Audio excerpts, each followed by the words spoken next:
I do think there's this narrative we talked about the floor. Like if Gannon doesn't live up to his hype, getting three head coaching interviews, he's well regarded around the league. Then the obvious part of the offense, if Jalen Hurts doesn't live up to the expected development, Nick seems to be skating under the radar. Everybody's cool with Nick. Does that surprise you a little bit? Like everybody's worried about Gannon, they're worried about Hurts, but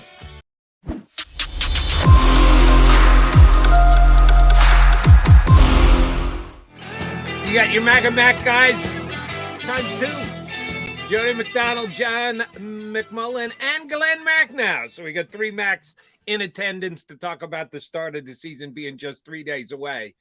Glenn, I don't know about you. I think Jason Kelce was talking directly to me yesterday when he said, bleep expectations. We just need to be ready for the season because I picked the Eagles to go to the Super Bowl this year. Was he talking about you two? Super Bowl, the best case situation. I am not predicting Super Bowl as you are, and I admire you, Jody. You are driving more bandwagons these days than the head of an Uber company. But I think they are a team that's going to go 12-5, and I heard you guys right before I went to break. Obviously, the one thing you always throw in the NFL is injuries, which can kill a team. But if they stay relatively healthy, 12-5, win the division, host a home game, win at least one playoff game. That's my expectation. And that's not a bad one. I got 11 wins and an NFC East title, Glenn, but evidently I'm a hater because that is low expectations. So I was talking, you probably heard us talking there. If they stay relatively healthy and there's not these massive injuries, because that can affect every NFL team, as you mentioned, what do you think the floor is for this team if things don't work out well? How negative could it go? Oh, I think the floor is still 7 wins. I think, I know we'll discuss the specifics. I think that if the defensive coordinator is not good, and I don't know if he's good, and all of these parts that they brought in don't mesh on defense, and if Hurts doesn't develop, as I hope and believe he will, they could still be an under 500 team. I think the floor is still, it's still down low. Yeah, that's a little pessimistic for me, but that's okay. That's yours, Mac. But that's not what I'm predicting. I'm just saying no. Right, yeah. You're just saying it could be worst case scenario. Yeah. Well, shit. Maybe they could only win 5 games if you want to go the worst of the worst case scenario. None of us really know. That's why we do shows like this, is to generate some fun opinions. But I hear you on Gannon. A couple of things that the Eagles didn't do last year was create turnovers. The biggest knock against you, Gannon, we had Seth Joyner on the other day, needs to be more aggressive, not aggressive enough. That is almost always tied to blitzing. You're aggressive if you blitz, which is, there's something to it, but it's not the be-all, end-all.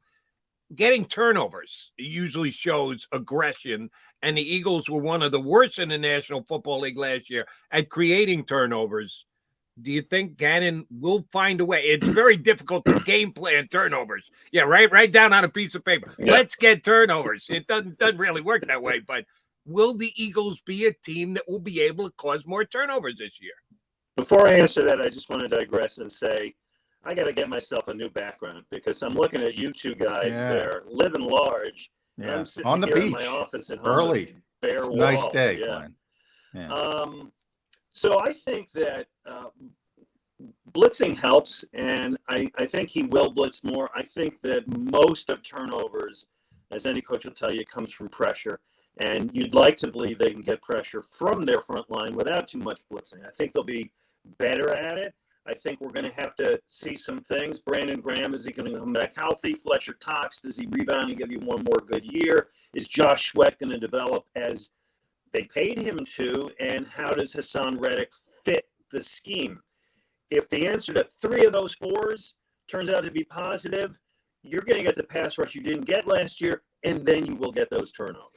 Yeah, Reddick is the guy to me, Glenn, because for a couple reasons. One, we've been talking about expectations. So the expectations for him are going to be huge because of the contract, because he comes in, Temple guy, Philly native coming home.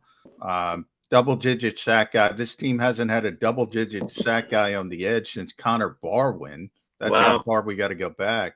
But he's a very unique player as well. He's undersized. You know, if you line him up at defensive end, that could be an issue, you know, especially when you get some of these offensive tackles in the league and people start going downhill. However, if you utilize him correctly, and that's where I think it comes in with Jonathan Gannon, Jeremiah Washburn, all of a sudden he can be this dominating pass rushing player. Is he the guy? Is he sort of the linchpin of this entire defense when you think about it from that perspective? Well, from the perspective you just put up there, yes, because I just gave a whole thing about pressure, and he would be expected to lead the team in sacks. So that leads to that conclusion. Here's what we don't know, and this is the amazing thing as we are now 3 days before the season. What kind of defense are they going to play? Is it going to be a 3-4, a 4-3, a hybrid? Are they going to, are they going to blitz? What are they going to do? What's the scheme? How many linebackers? Are they going to use 2 linebackers? Will they sometimes use 3?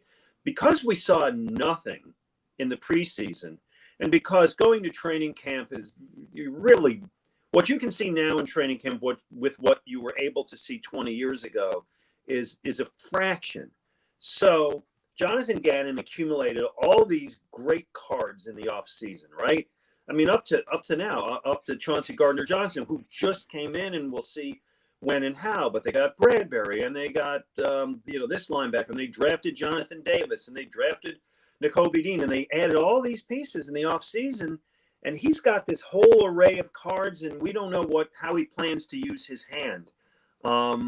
So that's the biggest mystery to me, and that's the biggest determinant in how good or bad they'll be. Most of the offense we know, right? We'll see how Hurts develops, but we know the names and the faces. I mean, they got A.J. Brown, but we know A.J. Brown. We know what he's going to do, I think. But the defense is a coordinator who last year, and I'll buy that, he was very limited in how he could scheme because of the lack of talent, so he played it vanilla. Now he has the opportunity to do a lot, but I don't know what it's a mystery. Glenn, it's part of the state secret program that is the Philadelphia Eagles. Yeah, don't even get me started on that. They want that competitive advantage anywhere they can get it by keeping things under wraps. Right, and the coach the Detroit Lions. Right. Here's the secret for the Detroit Lions. The Eagles are coming to town, and some part of their uniform is going to be green. We don't know what green, whether it's going to be pants or jersey, but part of it's going to be green. I can confirm that for the Lions in case they're lost at the who's showing up on Sunday.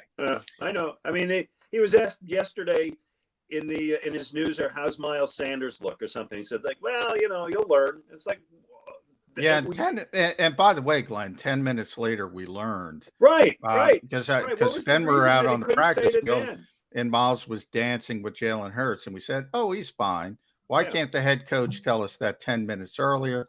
I don't know. We're going to have Tim 20-minute on from DetroitLions.com a little bit later. I'm going to have to tell poor Tim, the Eagles are watching your coverage. They're so concerned. Oh, yeah. They're watching the Jared Goff news conferences for tips. I heard they watch everything, Glenn. Yeah, they watch everything. They watch Hard Knocks. Hard Knocks. Yeah. But I could tell you who the backup left tackle. The backup left tackle is going to be on game day, but then they'd kill me, and they would shut practice down to every other reporter. So they basically blackmail us to not report. I can tell you who the kick returner and the punt returner are going to be, but I can't. I can't do it on the air because I'll shut down the whole system. Yeah, it's absurd.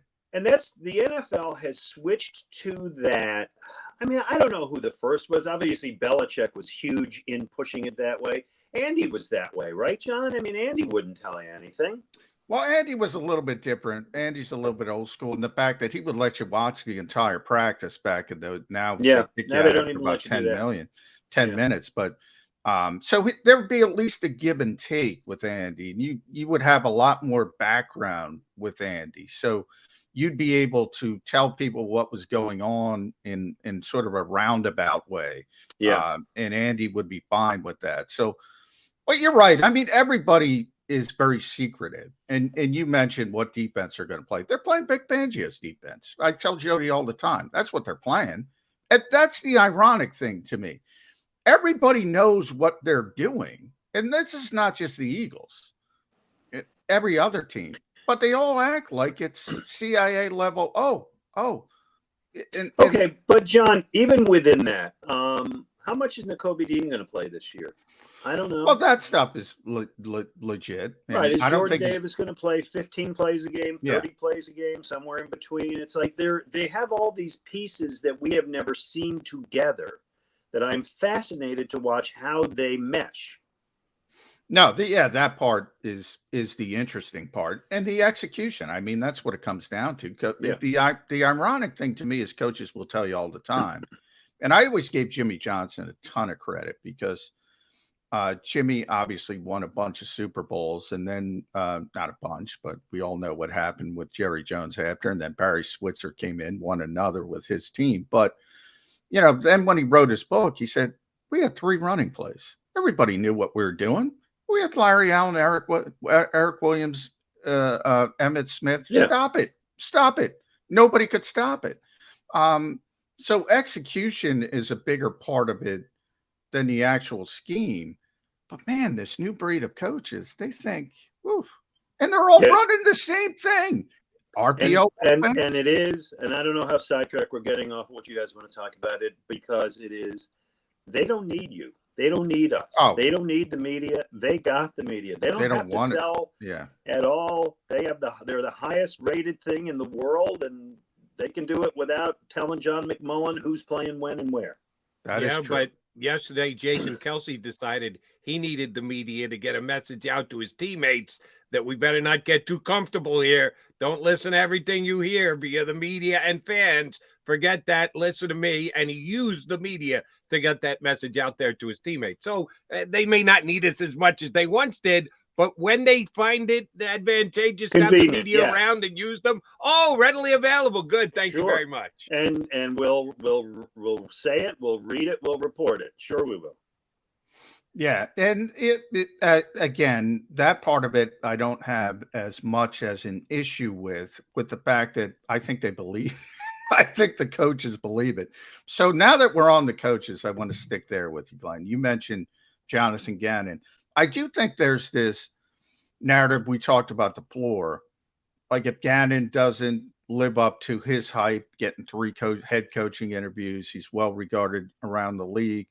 Then the obvious part of the offense, if Jalen Hurts doesn't live up to the expected development, Nick seems to be skating under the radar. Everybody's cool with Nick. Does that surprise you a little bit? Like everybody's worried about Gannon, they're worried about Hurts, but Nick I think people are confident about Nick because of the way the team came together in the second half of the year, and because I think Nick showed flexibility.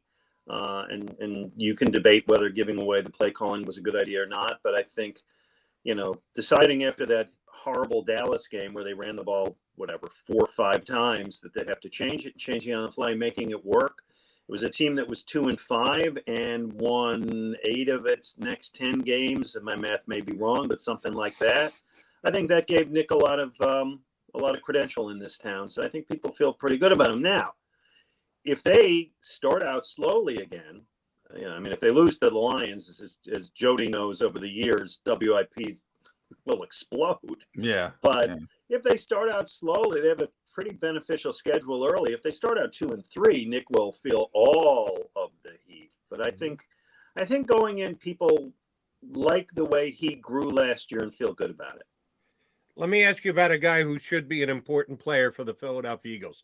We had Marcus Hayes on yesterday, and we got a little afield of the actual on-play preparation, what the Eagles are going to do, and talk more about the powers that be.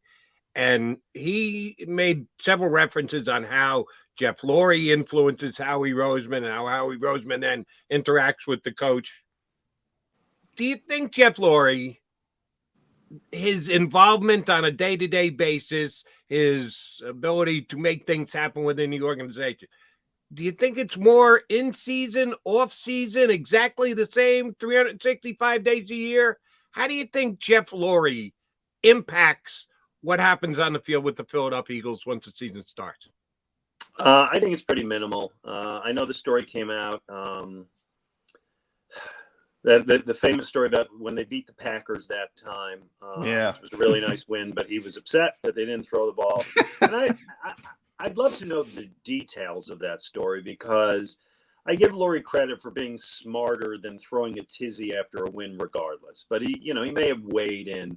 I think Lurie weighs in during the season. I think because he's the owner, obviously everybody gives him a lot of respect. I think evidence over how many years now? 90, we bought the team. 94, he bought the team. So we're going on almost 30 years. 30, yeah. Yeah, I mean, I think evidence is that Jeff Lurie is pretty much a hands-off owner, because if we have one or two episodes over 30 years, we really don't have a whole lot to go on. I mean, it's been far more good than bad. But it wasn't after the game, Glenn. It was a Tuesday meeting. It was a scheduled meeting with all the heads of the organization that they typically had. And Doug did get a little bit upset that he was getting questioned about upsetting Green Bay, but it wasn't like he went up to him and screamed at him after the game. Exactly. Throw the football. Yeah. Right. And that story, the legend of that story grew. Yeah. I think people and people who want to, dislike the owner, which is a natural instinct among fans in every sport, use that as evidence of, see, look what he's doing. Yeah. So it is a little bit different. But the one part where I do see, and by the way, I think Jeffrey is right in this. Jeffrey is on record numerous times. He thinks the way you can be consistently successful in this league in the modern era is to be a high octane passing offense. It just makes it easier if you can throw the football well and consistently. And as I said, I think he's 100% right. However, the current team as it's constructed has a different type of quarterback who I think is a good player, but I think he's a unique player. And I think if you try to make him into Justin Herbert or Joe Burrow, I think you're doing Jalen Hurts a disservice. If the Eagles try to make him a drop back passer, is that a disservice to Jalen Hurts? Yeah, I think you're right. I mean, you described a couple guys who he will never be, and there are more guys who he will never be. I don't know about unique. I mean, we've seen this style of quarterback before, and we've seen it work. He's got his pluses and minuses. He's a very elusive player. I think he's a smart player. I mean, I don't want to go over all the things that we've always discussed. He needs to work on both his accuracy and knowing when to release the ball. My biggest issue with him last year is in the NFL, when a receiver breaks open, he's not going to be open for long. You got to throw it right then. And, we'd look downfield and see separation, and he's holding the ball. So that's the kind of thing I think he can learn. I mean, that experience will help you with that. Knowing when to release the ball is something you can pick up. You don't want to make him what he's not. You also know that getting a guy away from the instinct of running too early is going to help the team. I'm not sure the question I'm answering, but I will say this. I think Jalen Hurts will never be one of the top 5 or 6 quarterbacks in the NFL. I do think he is a guy who could probably be somewhere in the 9 to 11 rank of quarterback in the NFL. I mean, it's all speculative, I know. Yeah. But with a really good team, you can win with that guy. All right, GMAC, one of my favorite things, you know this because I used to do it with you back in the 90s, the old hypothetical question.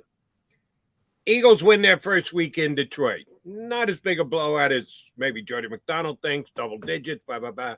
They find a way to win, grind out a 17-13 win. Defense plays well. Offense doesn't do a lot. They throw the ball a lot. Jalen Hurts doesn't complete 60% of his pass, but they win. And they come back the next week against the Vikings. Oh, by the way, Vikings are going to score some points. Vikings are going to come in here and throw the ball around. Jefferson's going to just please tell me it's not Jalen Reagor who makes a big play. But the Vikings are going to score some points. And the Eagles find a way to win. Win 27-24. And again, they don't really throw it all that well. Defense gets a touch on it. They're 2-0, but the offense hasn't looked great. But they've been throwing it plenty. will the hue and cry be, let's get back to running the football? That's how we move the ball. We got the best offensive line in the National Football League. Why are we not running the football? Or will 2-0 eyewash everything? 2-0 is 2-0. However, are you saying the hue and cry among people who call our show? Yes. Okay. The Eagle Nation. I used to work with a guy named Jody McDonald, who I think you're the guy who used to say this most of the time, finding the wart on Cindy Crawford. The mole, excuse me, not the wart, the mole on Cindy Crawford. I think that's something you used to say to me. I may have used that phrase once. And to me, that would be an example of that. If you're 2-0, yeah, if you're 2-0, things haven't everything entirely come together. You got 15 more games to get it together. You're 2-0. It'll be okay. But yes, will Neil from the Northeast call into Blather? Probably. And Jody, guess what? I'll let you handle that one because you did one of those a couple of weeks ago that was brilliant, with a fan who was overly critical, and so I'm going to just Jody, all yours. That's fine. All right, I'll handle that one. Yeah, 2-0 is 2-0. I agree with Glenn. You're going to be fine as long as you win games. The question is, now here's one I'll throw at you, Glenn and Jody. We got to talk to Dan Campbell a little bit yesterday on our conference call. And, if you guys, I know you have, Jody. I don't know if you have, Glenn, if you've watched Hard Knocks at all. Yeah. Dan Campbell's got kind of an old school vibe. So they've been going about their summer work in a different way. They're a lot more physical than the Eagles. They do it on purpose. The Eagles, they're about getting a week one as healthy as possible. And by the way, here's week one. We had Andre Dillard's injury, but pretty much 52 out of the 53 players scheduled to be on that roster were at least practicing in a limited fashion. So it worked. They're here. They're relatively healthy. But if they show up in Detroit against a team that they're supposed to beat, as Jody said, by double digits, they're supposed to wax. They beat them 44-6 last year, and they lay an egg. Are people going to jump on that? Oh, Dan Campbell's physical. They're ready to play. The Eagles didn't prepare. By people, do you mean the local fan base? Yes. The local fan base already has a foot and four toes in that pool. Yeah. I mean, people. The preseason games, as the Eagles play them, are a huge waste of time. Yes. Other than like, okay, this is the 52nd and 53rd guy on the roster. Who cares? It's a huge snooze fest for fans who want to see football. They want to see their guys. They saw them for one series. So I think fans, and particularly those who have watched Hard Knocks with Dan Campbell chewing kneecaps and all that, listen, I want that. He's a Philadelphia guy. They would love Dan Campbell. Yeah. But I've been bored since this thing began in July. And I know you guys have too. And so, hey, if the Lions win this thing and they win it because they're a physical, more prepared team and their top players are more in sync, I'll jump on that. I got a foot and three toes in that pool. Here's my thoughts on the way that the Eagles are prepared for this season. John's right. We get to the opening game and backup left tackle got hurt a couple of days before the season starts, but everybody else is supposed to be healthy. Oh, the Eagles are up at the half. But the only thing that matters is the final score. So I'm going to wait 2 more weeks when they're playing other teams that may have been more physical and doing more physical preparation for it. And if they've got that same clean roster 2 weeks in with next to no injury, then I'll go, damn, they're just smarter than everybody else. They got this thing figured out. But if we see a whole bunch of injuries crap up over the next couple of weeks, I'm going to go, wow, it was really important that they were healthy before they kicked off the first game. It will have meant zippity-doo-dah. So let's wait 2 weeks before we crown them champs of how to prepare properly for the start of a season. Yeah, no, I don't disagree. I understand the logic of this whole thing. The most important thing is not to get your guys hurt. But the flip side of that is, okay, then what's the point of all of these preseason games? Then why are we all wasting our time? Just do these joint practices. Money, that they bundle the tickets. Yeah, well, you're right. Yeah, exactly. They sell tickets and they sell them to the networks, and people watch them. I know it's amazing. And the Eagles basically admit, I mean, by the way they handle joint practices, I mean, Nick's very honest. We're going to get all our work with the first team guys in during practice, and the game is going to be for as you mentioned, those back end roster guys trying to make those last 2 or 3 roster spots. Yeah, and by reports, they what are they now over his years? But 7-1, I guess one got canceled. 6-1 in joint practices. So, yeah, they finally lost one to Miami. Yeah. The parade's coming down City Line Avenue any day now. I was expecting the banner to be raised, the new normal, as Doug put. First time in NovaCare since January 6, 2019. Yesterday, Glenn, we got to go in the locker room, and it was interesting. But I was looking for that. I was looking for those Nick Sirianni sort of accoutrements to the facility because all the coaches try to do something. They have some video boards, but it was really understated. They got a rock, paper, scissors ring there? Yeah, well, they do have a basketball hoop in the auditorium, which I'm sure you guys have seen. We all tweet stuff. So he is that competitive guy. I go back to Dan Campbell, and I said he's a Philly guy, and Philadelphia fans would love him because of his mentality. But would he be allowed to do? Like, I think Nick Sirianni, I say this all the time, Nick's very competitive. If we're up to Nick Sirianni, he wouldn't be giving up practice time. This is an organizational decision. So if they hire Dan Campbell with all his biting kneecaps, he'd be forced to do the same thing. I imagine so. I think this comes from Roseman down. But I imagine that when you hire a coach, all of these things are part of the interview process, and the coach is kind of on board from the start, right? So, I mean, I would think that Nick agrees with it in theory because you hire a coach who's in sync with your thought process. The last coach we had, I think, started to waver, and it may have cost him his job. Yeah. They were in sync when he was hired. Yeah. They were in sync when they won the Super Bowl. And then Doug decided, maybe I'm going to flex my muscles a little bit. Right, exactly. And before you knew it, he was out the door. Right. Doug had his Super Bowl ring that he could flash and say, hey, I won this. You got to listen to me more. And he's right. He did earn that. Yeah, but maybe he overplayed his hand out the door. Well, clearly. Now he's in Jacksonville. Good luck. Yeah. Well, we'll see him week 4. All right, GMAC, I got to ask you about one of the more intriguing players coming into the season for me. See if it's the same for you. And that's Miles Sanders. Again, we need to plug him into the overall scheme of things. If we believe the Eagles are going to try and throw the ball more this year, that means they're going to run it less, which means Miles may be getting less carries. But his average per carry last year was pretty damn good, 5.5, as good as it was in the National Football League. He's in the last year of a contract, looking to get another contract going forward. Don't know what the entire National Football League thinks about paying running back these days. How's it going to shake out for Miles Sanders? Assuming now, oh my God, this is probably the biggest assumption I'll make all day. His health is almost never there. But assuming relative health for Miles Sanders, what kind of year do you think he's going to have? Jody, write this down because you and I can review this at the end of the season on our show on Sunday, okay?